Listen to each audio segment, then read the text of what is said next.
objective for this video is I can solve equations with variables on both sides. And all we really mean by that is if we have something like 20 plus 30x equals 36 plus 28x, we want to be able to solve for x in this situation. We have the x on this side of the equation, we have the x on this side of the equation. And this isn't really any different from how you've solved equations in the past.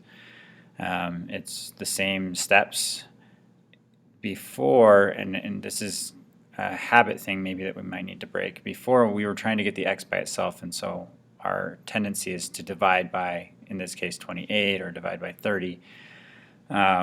Which we can still do, but it's not really going to get us any closer to our solution. So when we want to move the entire thing, when we don't want to separate multiplication, we want to move the entire thing, we're using addition and subtraction.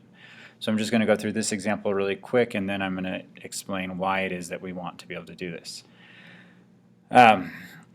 So I want to get all of my x's on one side and all of my numbers on the other side. And it doesn't really matter which way you do that. I like to have my x on the left so that it reads x equals some number, but you don't have to do it that way. So what I'm going to do is I'm going to subtract 28x from both sides.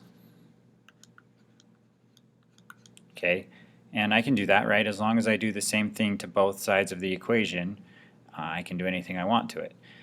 So I have a positive 28x and a negative 28x. That's going to cancel out. My 20 is still right there. 30x minus 28x is positive 2x. And at this point, this should look pretty similar to a lot of the problems that we've already done. We want to get the x by itself. So we're going to subtract 20 from both sides because we have a positive 20. And if we combine a positive 20 and a negative 20, we get 0. So now we have 2x equals 36 minus 20 is 16. Divide both sides by 2. And we get x equals 8. And we could plug that back in and verify that it is true. 20 plus 8 times 30. 8 times 30 is 240. So 240 plus 20, that would be 260. On this side, 28 times 8, I'm going to actually have to do that one.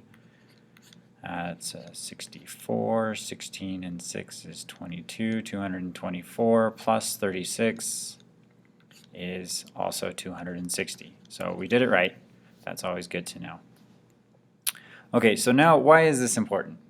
The real world application is when we're comparing, and we've done a little bit of this with the functions, but when we're comparing two rates, two equations, for example, we could say that there are two rental car companies, and the first one charges $20 a day plus $30 a mile, and the second one charges $36 for an initial fee, like a renter's fee.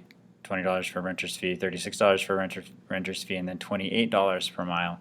And we want to know which one's going to be a better deal for us based off of how many miles we drive. Well, as long as we drive, if we drive 8 miles, they're going to be the same. So if we're only driving 8 miles, we'll just go with, it doesn't matter. But if we're driving more than 8 miles, which one is a better deal? If we're driving less than 8 miles, which one is a better deal? Okay, so that's what we're going to use this for. And I will do one more example video, and hopefully that gets you where you need to go. These are all kind of review topics, things that we've done before.